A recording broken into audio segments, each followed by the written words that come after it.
Hello students, good evening. Now next topic is ambiguity. So here I have got this good text. So I'm describing through this. Then next I'm going to make PPT on it. But that's as it's a introduction of ambiguity. What is ambiguity? So I'm reading here and trying to explain you. Decipher ambiguity in NLPs for sharper AI intelligence. So, that is navigating the multifaceted nature of human language in a unique challenge for machines. Why? Because what's the problem? I can say that multifaceted nature of human language, right? Human language is a different kind of challenge for machines. Machine cannot understand, right? Because language is not just a group of words. Language means sound, language means uh, culture, language means feelings, and language includes lot. And that is why it is challenging for machine also to understand or to decipher the human language. Ambiguous words, phrases, sentences, context make language models struggle to understand and interpret the human language. What are the factors? Words, phrases, sentence, context, right? And then that all are tough to understand and interpret human language with nuances and precision. Means nuances, small things, subtle changes may change the meaning of the meaning of the text, right? Addressing ambiguity, therefore, is a crucial for modern natural language processing. What is NLP? Is natural language processing. In this article, we delve into ambiguity in natural language processing, including the different types and real world implications. We also explore strategies to mitigate these complexities with a goal of improving the effectiveness and reliability of national language processing, right? So first of all, uh, in this article, what they are telling that ambiguity, right? Ambiguity in natural language processing, including the different types and real world implications, right? So here this the author has told that they have uh, they also explore strategies to make lesson to make easier the complexities and simplify the complexities with the goal of improving the effectiveness and reliability of natural language processing application. First of all, ambiguity. What is ambiguity? Ambiguity in language. Ambiguity in language occurs when a word, phrase, or sentence has more than one possible meaning, right? Or interpretation. Means suppose choice of word is uh, not appropriate, or phrase is not framed properly, or same with sentence, then these are the has more than one possible meaning or interpretation, right? The inherent feature of language can lead to uncertainty or variability in understanding. Naturally, depending on the context or the knowledge of the listener or reader. So, inherent feature of language can lead to uncertainty. If language is not proper, words, choice of words or phrases or sentences are not proper, so that lead to uncertainty or variability in understanding depending on the context or the knowledge of listener or reader. So that knowledge is very important for making good article or something, so that we can remove the ambiguity, or at least we can make fine text, right? So the strength of content, that is, first of all, here are 4 examples illustrating how ambiguity can manifest in everyday language. That is, I liked in this text, I like most examples are very good. Here we will try to understand what's ambiguity, right? So in each of these examples, the ambiguity arises from the structure. So here which kind of ambiguity? Structure and wording of the sentence, means semantic and syntactic. This is called syntactic, and this is called semantic, right? Semantic. Okay, so here the ambiguity arises from the structure. Structure means syntactic, wording of the sentence, and wording of the sentence is meaning, right, which allows for more than one plausible interpretation. How? For example, first one, visiting relatives can be annoying. So there are 2 meanings. Visiting relatives can be annoying. So that's a sentence. First is that the act of visiting relatives is annoying, first interpretation. And second one is the relatives who visit are annoying, right? So the relatives who visit are annoying, or visiting relatives, not all relatives, visiting relatives are annoying. So visiting relatives can be annoying. So here visiting relatives as a whole we can read, or sometimes relatives who visit, right? So that there are 2 meaning, right? Means in Hindi we can say that कुछ relatives, कोई भी relative जो visit करते हैं मेरे यहाँ, तो वो मुझे बड़ा अनोइंग लगता है। आजकल कोई रिलेटिव्स को पसंद नहीं, मतलब people do not comfortable, they do not feel comfortable with relatives, है ना? तो रिलेटिव्स हु विजिट मीन्स जो आपके घर में आते हैं, कैन बी अनोइंग। वो बड़ा अनोइंग है कि मुझे किसी के रिलेटिव्स मेरे यहाँ विजिट करते हैं तो मुझे बड़ी इरिटेशन होती है, इस तरह का सेंस है। नंबर 2, विजिटिंग रिलेटिव्स, जो सारे रिलेटिव्स नहीं, जो सिर्फ विजिटिंग रिलेटिव्स हैं, जो कभी कभार आते हैं, विजिट करते हैं, वो बड़े अनोइंग हैं। तो यहाँ पर सेंटेंस के 2 मीनिंग हैं, राइट? चलिए दूसरा देखते हैं, दे आर कुकिंग एप्पल्स। अब इसके क्या मीनिंग है? That they are preparing apples for cooking them, means apples are being cooked, है ना? They are cooking apples means apples are being cooked, right? Number 2, that they are a type of apples known as cooking apples, right? So that is cooking apples कुछ अलग तरह के आते हैं, eating Apple जो fresh हम खाते हैं, पर कुछ एप्पल्स कुकिंग एप्पल्स होते हैं, वो कुक करने के लिए उसकी कोई रेसिपी बनती है। तो 2 तरह के मीनिंग इसमें है। एक है कि preparing apples for cooking them, मतलब they are actually apples are being cooked. और नंबर 2, कोई कुकिंग एप्पल्स अलग से बाज़ार में आते हैं, तो दे आर कुकिंग एप्पल्स, है ना? तो they are a type of apples known as cooking. तो कौन से वाले एप्पल्स की कुक कर रहे हैं, वो नाम है उसका, they are cooking apples.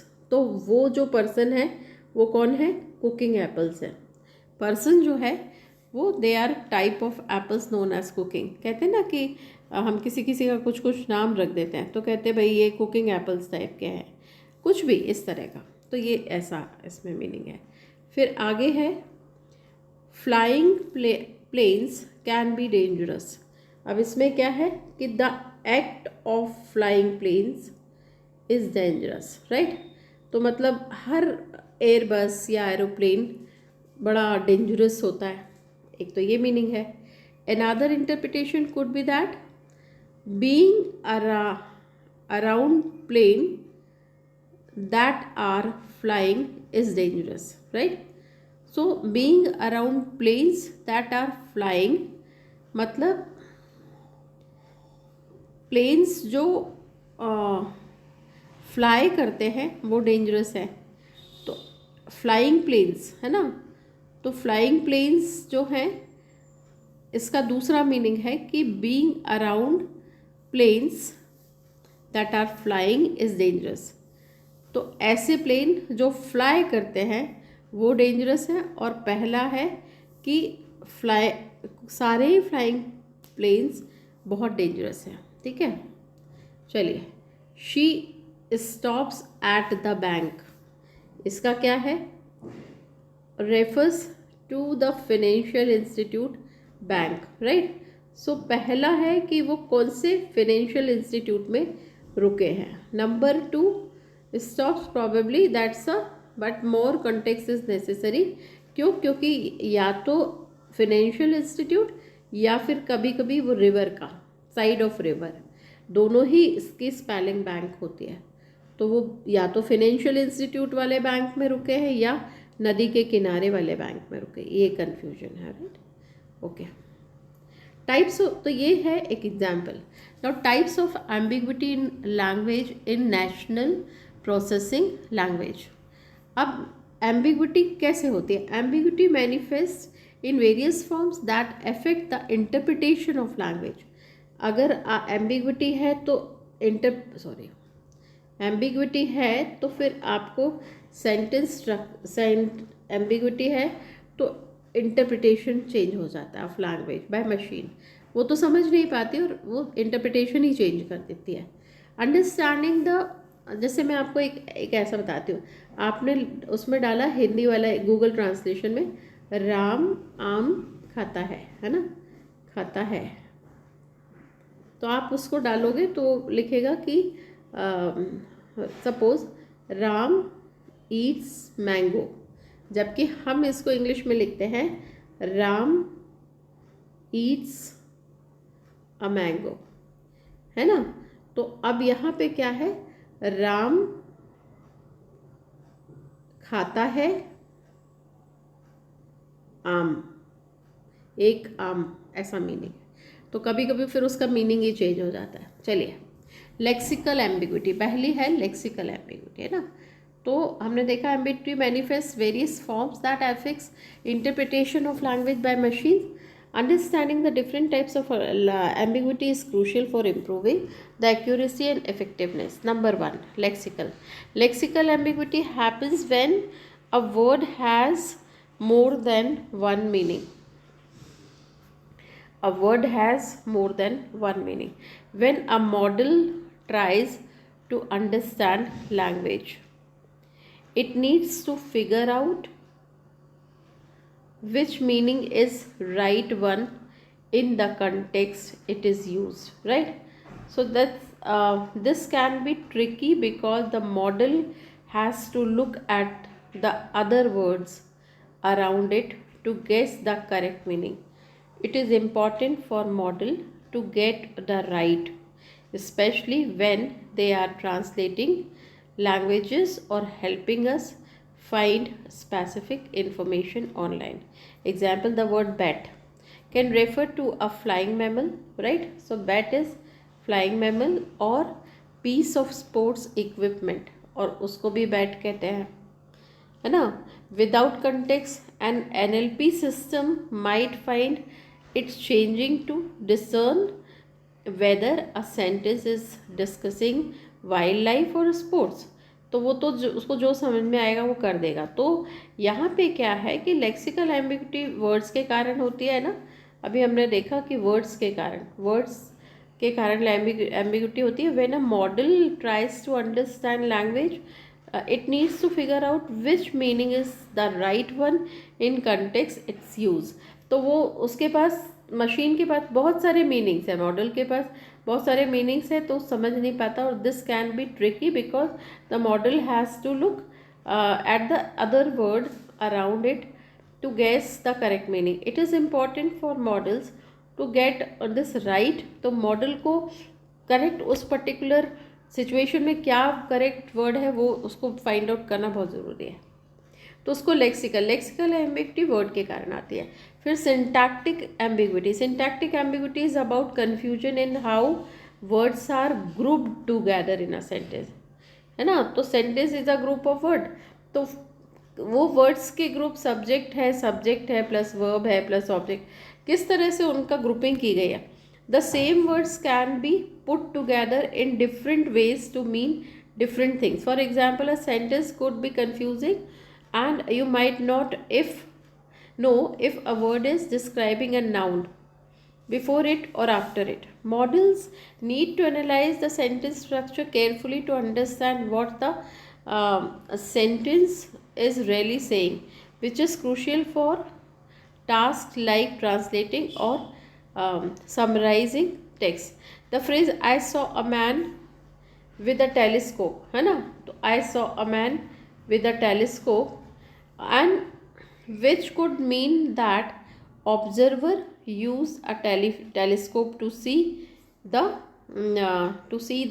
man, right? So here first interpretation, I saw the man, so man have telescope, first meaning, है ना। सेकेंड मीनिंग क्या है, आई सॉ द मैन, तो मैंने टेलीस्कोप से मैन को देखा, that are man had a telescope. So then first meaning is that mean that the observer use a telescope, वो टू सी अ मैन, तो वो टेलीस्कोप से मैन को ढूंढने की या देखने की कोशिश। दूसरा है मैन हैड अ टेलीस्कोप, पता नहीं, क्लियर नहीं है, इसको सिंटैक्टिक कहते हैं। क्यों? क्योंकि वर्ड्स के जो ग्रुपिंग है वर्ड्स की वो प्रॉपर नहीं होती। The same words can B put together in different ways to mean different things. For example, a sentence could be confusing and you might not know if a word is describing a noun before it or after it, है ना।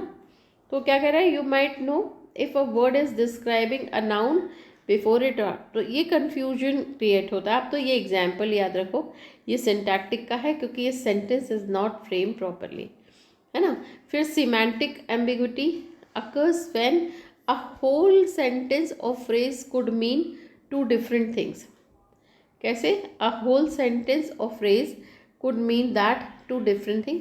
It is not just about one word but about how the meaning of whole sentence can change depending on the context. It is not just about a one word, but about how the meaning of whole sentence can change depending on the context.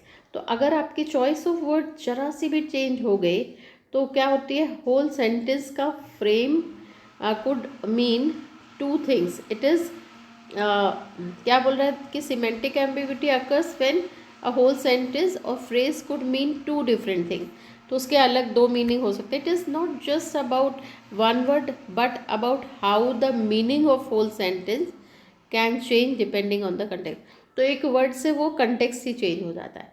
When model deal with language they have to figure out what the sentence actually means, specially when the meaning is not straightforward. तो अगर उस particular word का meaning straightforward नहीं है तो machine ठीक से उसको पहचान नहीं पाती और ट्रांसलेशन कुछ अलग तरीके से होता है। This can affect how well a model can answer questions, summarize text और interact in conversation। तो उससे क्या होता है कि मॉडल जो है वो क्वेश्चन कैसे दे, उसको समराइज कैसे करे या कन्वर्जेशन कैसे करे, समझ में नहीं आता। Resolving semantic ambiguity requires analysing not only the individual words and their meanings but also the contextual information that helps to disambiguate the intended interpretation. Send example देखते हैं। He gave her a ring could be interpreted as either, ये जो sentence है इसका either presenting a piece of jewelry, right, he gave her a ring, तो और making a phone call, right, ये ring is finger ring, ये ring is phone call of the context. He gave her a ring and he gave her a jewellery वाला ring, not clear, right? So ये resolving semantic ambiguity requires analyzing and not only the individual words and their meanings but also the contextual information that helps to disambiguate. तो क्या करना है आपको कि इसको कैसे semantic ambiguity को analyze करने के लिए individual words and their meaning but also the contextual information, है ना, that helps to disambiguate the interpretation. मतलब choice of words आपके सच ठीक होना चाहिए. Then next, pragmatic ambiguity deals with how context or situation. पहले example देखते हैं.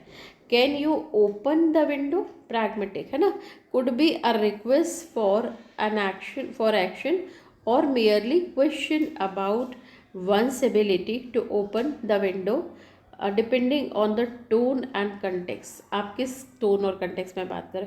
आपने कहा can you open the window means are you able to open the window, और रिक्वेस्ट है कि can you please open the window. दोनों में फ़र्क है. Pragmatic ambiguity deals with how the context और situation affects what a sentence means. Sometimes what we say can be interpreted in different based on things like our tone of voice or situation. हमारी tone of voice और situation से change हो जाता है. For model this is hard to understand because they need to know not just the words but also the social cues or underlying meanings that are not directly stated. So what's the problem, what problems occur, that this is hard to understand because machine नहीं समझ पाती because they need to know not just the words, ये सिर्फ words को नहीं but also the social cues, है ना, वो social underlying meaning that are not directly stated. हो सकता है उसमें कोई meaning direct नहीं हो. So this is important to for making AI models better at understanding our instructions or questions in daily situation. किस सेंस में बोला जा रहा है, राइट. फिर नेक्स्ट है referential ambiguity happens when it is not clear what a pronoun or mention of something is referring to. Example देखते हैं. If two people are mention in a conversation then he और she is use. दो लोग बात करें, ही she बात करेंगे. It might not be clear which person is being talked about, right. किसकी बात हो रही है. Models need to track who or what is being discussed to make sense of conversation or text, or can do so using techniques such as conference resolution or entity tracking. This helps them follow along and provide not accurate responses. पहले example देखते हैं. In the sentence Alice told Jane that she would win the prize. It is ambiguous, है ना. अब Ram said कुछ भी, Ram said Meena that Meena said Mohan that she would win the prize, कि भाई मैं तो प्राइज जीत जाऊंगी, है ना. ऐसा मीना ने राधा से कहा. It is ambiguous whether she refers to Alice and Jane. क्यों. उसने कहा she told Jane that she would win the prize, right. तो यहाँ एम्बिगुअस है क्योंकि शी रेफर्स टू एलिस और जेन, क्योंकि कौन, जेन जीत जाएगी कि वो जीत जाएगी, ये क्लियर नहीं है. तो इसको कहते हैं कौन सा वाला, रेफरेंशियल. किसको रेफर कर रही है, तो रेफर किसको कर रही है वो प्रॉब्लम है. कैसा. Alice told Jane that she would win the prize. Alice या जेन, कौन जीतेगा, राइट. तो यहाँ वो यही कह रहे हैं कि referential ambiguity happens when it is not clear with what a pronoun or mention something is referring to. For example, if two people are mentioned in a conversation that he or she is used, it might not be clear which person is being talked about, किसकी बात हो रही है ना. Models need to track who or what is being discussed to make sense of conversation or text, and can do so using technique such as conference resolution and entity tracking. This helps them follow along. Okay, ठीक है. तो ये है real world implication. अब क्या होता है, now that you understand the ambiguity in national language processing is the different types. Let's talk about what it looks like a practical situation. Here are some key areas where ambiguity plays a significant role. In these areas, addressing ambiguity is a crucial to enhance the accuracy, right? तो बहुत ज़रूरी है कि ambiguity बड़ा crucial है, क्यों? To enhance the accuracy, reliability and effectiveness on of NLP. तो यहाँ पे क्या कह रहे हैं, in this area and addressing ambiguity is crucial to enhance the accuracy, कि जो accuracy को बताती है, reliability और effectiveness of national language processing application for the sake of user experience and decision making process. अब सर्च इंजन में हम डाल के देखते हैं, ambiguity can affect the accuracy of search engine results, है ना. आपने सेंटेंस ही ठीक से फ्रेम नहीं किया तो सर्च इंजन क्या करेगा, वो उसके अकॉर्डिंग वो दे देगा, मीनिंग दे देगा. फिर it is user's query is ambiguous, the search engine might struggle to determine the user's intent and consequently written irrelevant or less accurate result. तो आप जैसा लिखोगे तो फिर if a user's query is ambiguous, हम कुछ सर्च कर रहे हैं तो हमारी क्वेश्चन ही ठीक से फ्रेम नहीं है, तो the search engine might struggle to determine the user's intent and consequently written relevant और लेस एक्यूरेट रिजल्ट. तो इंजन घूमता रहेगा, वो ढूंढ रहा है, क्योंकि आपने सेंटेंस आप चाहते क्या और ढूंढना आप ठीक से फ्रेम नहीं कर पाए. तो for instance if someone searches jaguar, the search engine needs to figure out whether the user is looking for information of on the animal, jaguar animal की बात कर रहे हो, और कार ब्रांड समथिंग. तो आपने जैगुआर डाल दिया तो फिर वो कार ब्रांड की बात करें कि एनिमल की बात करें वो. फिर दूसरा वर्चुअल असिस्टेंट लाइक सीरी और एलेक्सा, है ना, ये आते often face challenges with ambiguous sentence. आप एलेक्सा को कुछ कह रहे, for example if a user says set an alarm for 8, आपने एलेक्सा को कहा 8 o'clock का अलार्म सेट कर दो. The assistant might need clarification और वेदर 8 रेफर्स टू 8 AM और 8 PM. आपको ये ठीक से बताना पड़ेगा कि 8 AM और 8 PM. तो ये विजुअल असिस्टेंट्स मतलब हमने अभी तक एलेक्सा यूज़ किया है. तो misinterpretation due to ambiguity can lead to incorrect action or responses from the assistant. Now machine translation. When translating text from one language to another, ambiguity can result in inaccurate translation. If a word or phrase is ambiguous in the source language, the translation algorithm might select the wrong meaning in the target language. This can significantly alter the intended message, leading to misunderstandings और miscommunication. भाई अगर आपने translation में source material में ही sentence में problem है, आप तो उसको ऐसे समझो कि अगर सोर्स मटेरियल में ही बहुत सारा प्रॉब्लम है, उसमें ठीक से फ्रेम नहीं हुआ है ना, तो फिर उसमें ट्रांसलेशन जो करेगा एल्गोरिथम उसको बहुत दिक्कत होगी, उसको select the wrong meaning in the target language. तो टारगेट लैंग्वेज में कन्वर्ट करने में बहुत दिक्कत होगी, है ना, मिसकम्युनिकेशन या मिसअंडरस्टैंडिंग के चांसेस रहेंगे. ठीक है.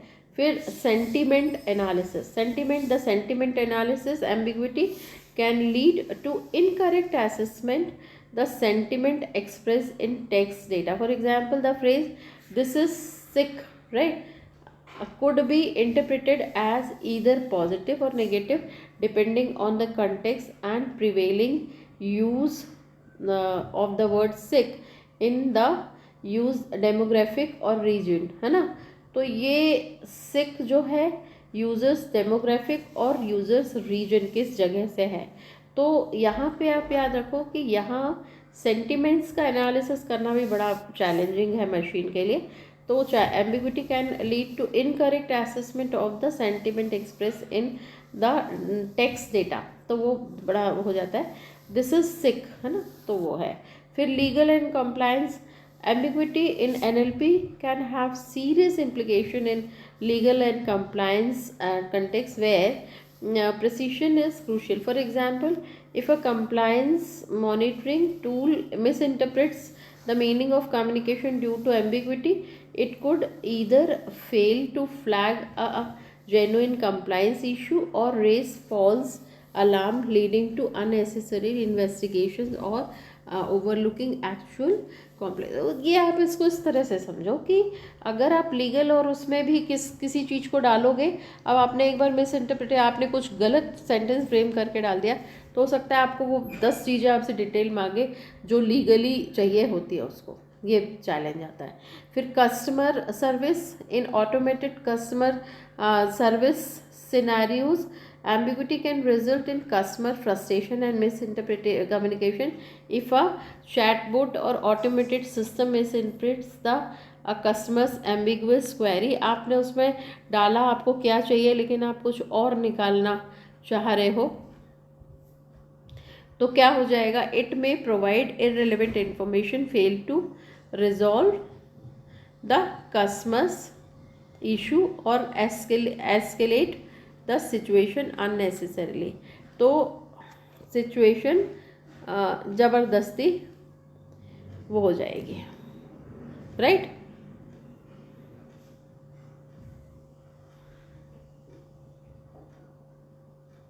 नाउ तो ये कस्टमर सर्विस में दिक्कत आती है। कस्टमर सर्विस में in automated customer service scenario, ambiguity can result a customer frustration and miscommunication if a chatbot automated system misinterpret the customer's ambiguous query and statement, it may provide irrelevant information। आप कुछ चाहिए लेकिन आपको कुछ और answer देगा वो, ठीक है। फिर हेल्थ केयर में NLP is used to interpret clinical notes, patient feedback and other textual data। ambiguity in patient description or clinical notes, है ना, can lead to incorrect interpretation, potentially affected। मुझे कुछ और हो रहा है पर मैं ठीक से अपनी क्वेरी नहीं डाल रही हूँ, तो मेरा ट्रीटमेंट कुछ और ही आ जाएगा। तो strategies to address ambiguity in NLP, तो क्या स्ट्रेटजीज होंगी, तो उसमें एज